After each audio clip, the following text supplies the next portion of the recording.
Against brutal occupation and political betrayal, villages burned, reprisals and executions carried out, resistance leaders jailed or killed, and countless lives put at risk. Serbian peasants and Chetnik fighters hid Allied airmen at enormous cost.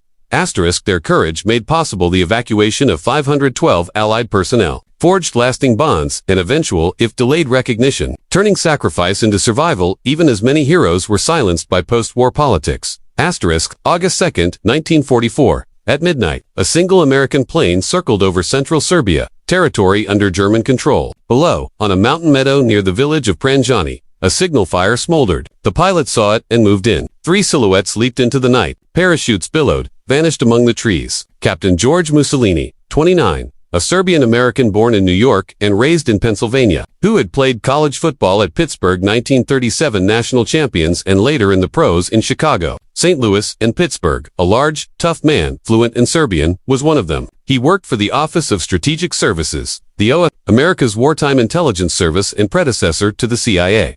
Master Sergeant Michael Rajatsuch, the radio operator, also Serbian-American and also fluent in the language, was young, resourceful, and expert with Morse code and shortwave sets. Specialist Arthur Jibilian, 21, nicknamed Jibby by everyone, a communications specialist and Lebanese-American from Ohio, did not speak Serbian, but that mattered little because his role was to maintain radio contact with Allied headquarters in Bari, Italy, roughly 300 miles away, across the Adriatic. They hit the ground hard in difficult terrain, gathered parachutes, radios, weapons, and medical kits. Within minutes, men appeared from the woods, armed, bearded, wearing tattered uniforms, Chetnik guerrillas loyal to General Draža Mihailović. The Americans were led to a farmhouse where Mihailović waited. The general, 51, with a gray beard and keen eyes, a former Royal Yugoslav Army colonel now commanding the Chetnik resistance and fighting the Germans since Yugoslavia fell in 1941, had been waging a brutal 3-year occupation struggle. His forces controlled pockets of the Serbian countryside while the Germans held cities, roads, and railways. Mihailović spoke through an interpreter. "Your men are safe, every one of them. We have done all we can." Mussolini looked around and took it in. "How many?" "About 250, maybe more. Scattered across these hills. We are assembling them here." Some 250 American airmen had been shot down over Yugoslavia, rescued by Serbian peasants and Chetnik fighters, hidden from German patrols for weeks or months, waiting for extraction and the trip home. This was Operation Howard, the largest rescue of Allied airmen in World War II history, and it nearly failed. 6 weeks earlier, in late June 1944, at 15th Air Force headquarters in Bari, Italy, Lieutenant Colonel George Cager reviewed intelligence. American bombers had been striking Romanian oil fields around Ploiești for months, smashing Nazi fuel supplies, but at enormous cost. Pesti was a 1,500-mile round trip from Italy, and the route crossed German-occupied Yugoslavia, thick with flak and Luftwaffe fighters. Dozens of American bombers were being downed each week, B-24 Liberators and B-17 Flying Fortresses, each with about 10 crewmen, pilots, navigators, bombardiers, gunners, and engineers. When a plane went down, survivors jumped. If their chutes opened and they weren't shot while descending, they landed in enemy-held country. Usually the Germans captured them within hours and sent them to POW camps like Stalag Luft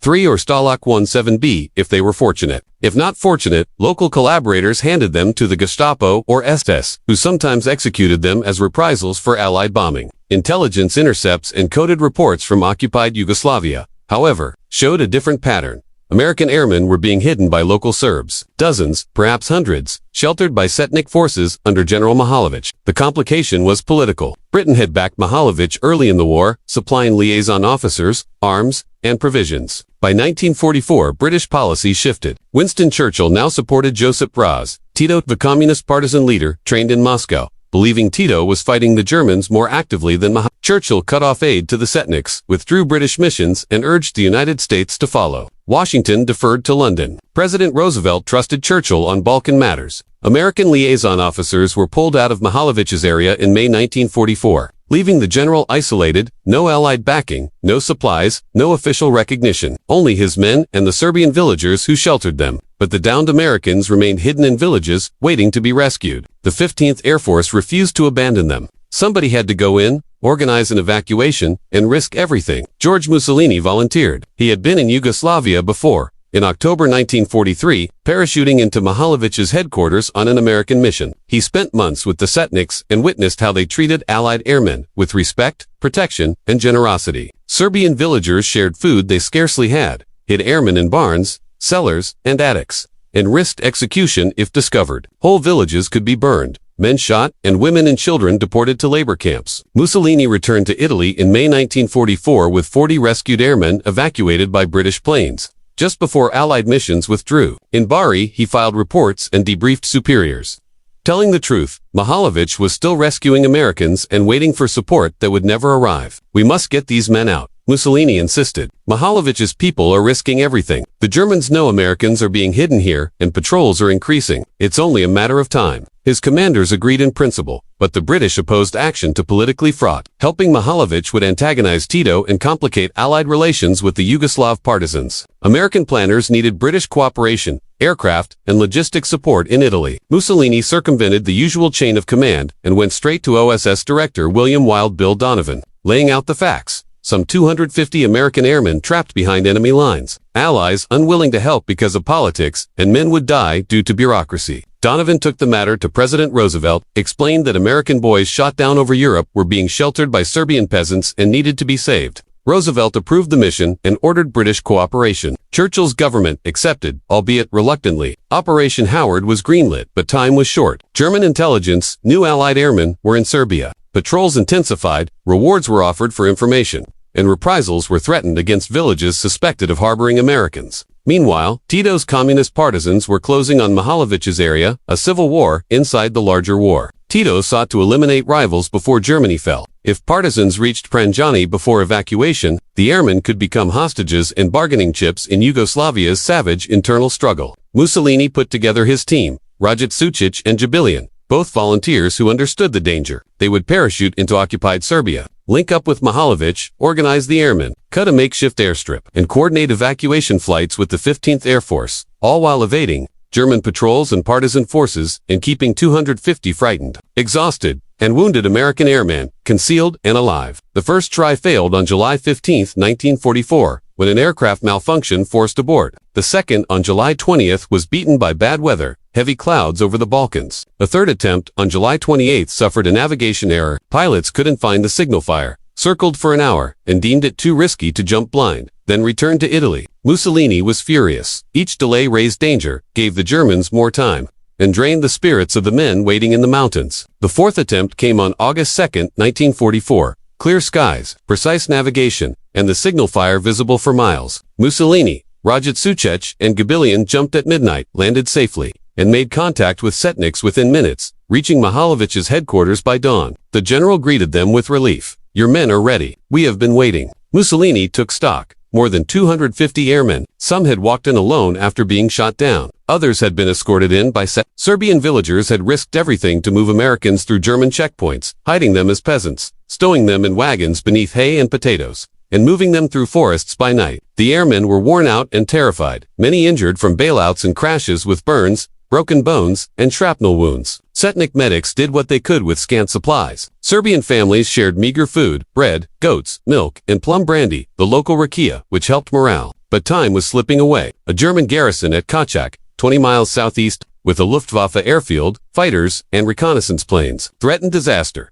If German forces spotted evacuation operations, they could scramble fighters to strafe the strip and attack transports, killing everyone. Another issue was terrain. Central Serbia was rugged, densely forested, and lacked flat ground for aircraft. Transport planes needed at least 600 yards of clear, level runway, preferably more, and the area around Pranjani had nothing of the sort. Mihailović's answer was both brilliant and desperate. Build a runway by hand using peasants armed with axes, shovels, and oxen to clear trees, level soil, compact earth, and create a usable airstrip in the heart of occupied wilderness without heavy machinery, engineers, or time. Can it be done? Mussolini asked. Mihailović smiled. It will be done. My people have survived worse. Hundreds of Serbian villagers set to work. Men, women, and children cutting trees, uprooting stumps, hauling stones, smoothing dirt, and compacting ground to fashion an airstrip from nothing, while German patrols combed the hills, and partisan scouts watched from afar, and 250 American airmen waited for salvation that might never arrive. By dawn, on August 5, 1944,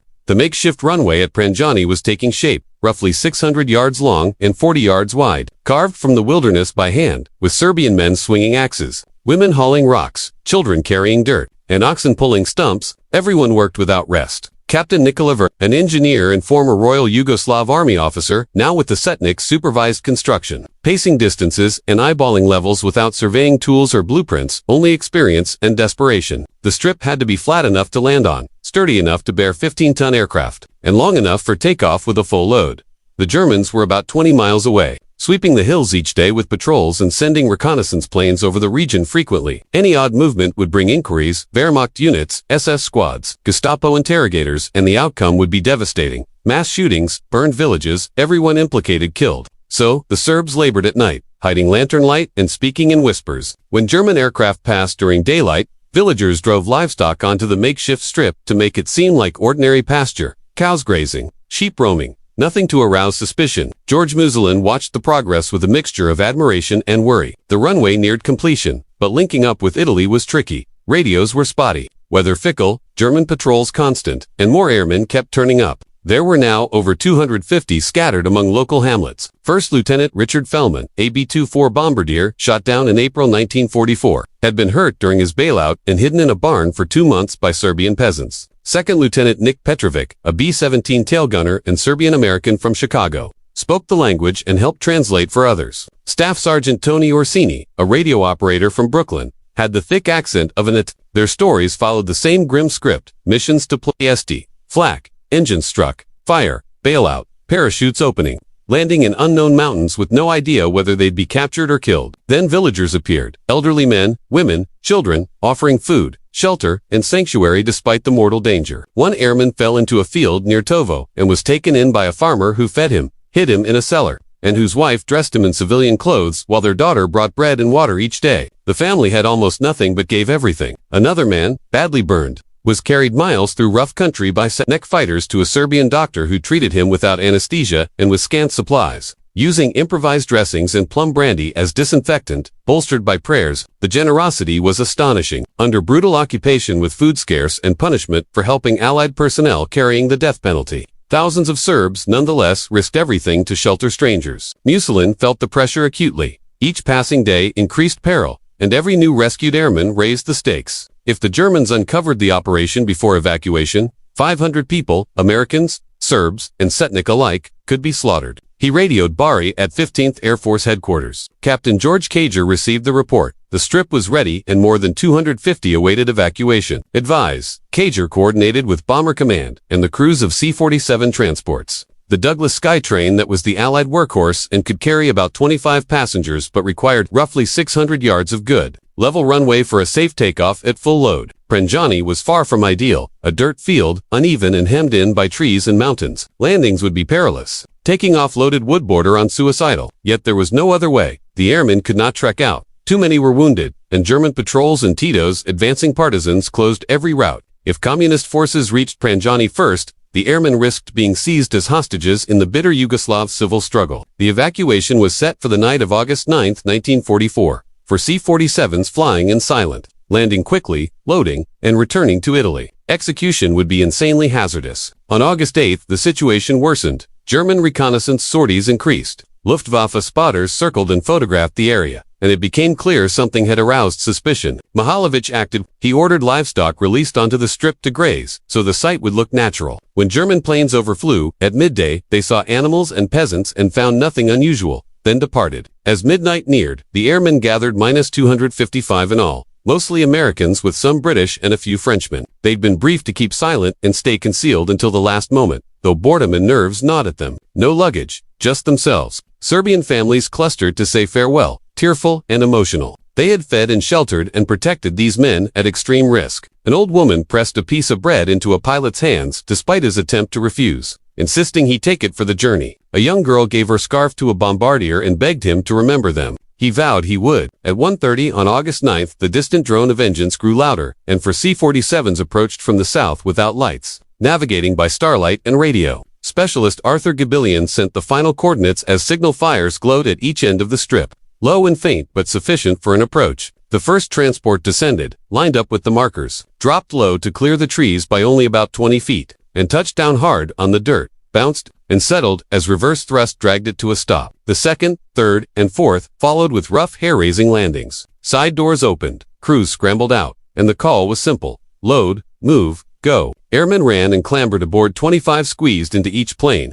No seats for many, sitting on the floor, standing, or clutching straps. Villagers swarmed, embracing and crying. Soldiers tossed boots to families below, and great bundles of American combat boots precious to people with few shoes fell into the dirt and were gathered with gratitude. The aircraft doors shut, engines revved, and the first C-47 rolled, gained speed, lifted with treetops, scraping its belly, and cleared into the night toward Italy. The other three followed, each barely clearing the obstacles. 100 airmen were flown out in that first night. At dawn, on August 10th, more transports arrived, 12 C-47s, this time for a risky daytime operation, undertaken for speed and greater loading efficiency despite the higher visibility to the enemy. P-51 Mustangs escorted the transports, and 8th Air Force fighters roared low to strafe German positions and draw attention away, creating diversions that bought the transports valuable time. The planes landed in sequence, loaded swiftly, and returned without crashes or losses. Again, villagers hugged and waved as boots flew out and were caught by grateful hands.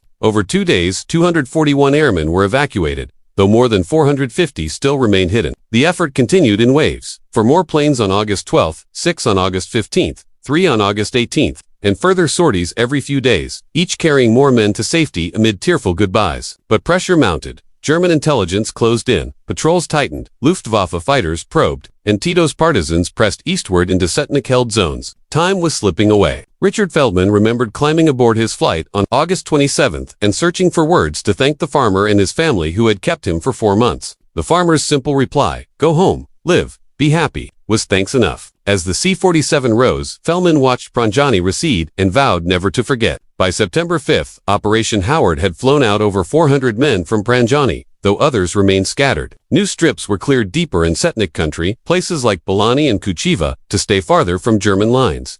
And evacuations continued into September. Command changed hands when George Musolin left Serbia on August 29th and Captain Nikolic took over. The mission adapted as the front moved and Allied forces advanced. Rescues kept happening, and the risks persisted. Finally, on December 27, 1944, the last evacuation took off from Boljanic airstrip with 20 men aboard, marking the final sortie of Operation Howard. In total, 512 Allied personnel were rescued, 432 Americans and 80 others, British, French, Italians, Russians, all smuggled out of German-occupied Serbia by peasants and Chetnik fighters and brought home alive. The numbers were astonishing. Months of sorties, multiple improvised airstrips, hundreds of evacuation flights, and not a single transport lost to enemy fire, nor a rescuer killed during the actual takeoffs and landings. It was a feat of coordination, bravery, and sacrifice. From Bari, Serbian-American OSS officer George Vucinic managed much of the planning. Born in Pittsburgh, 2 Serbian parents and educated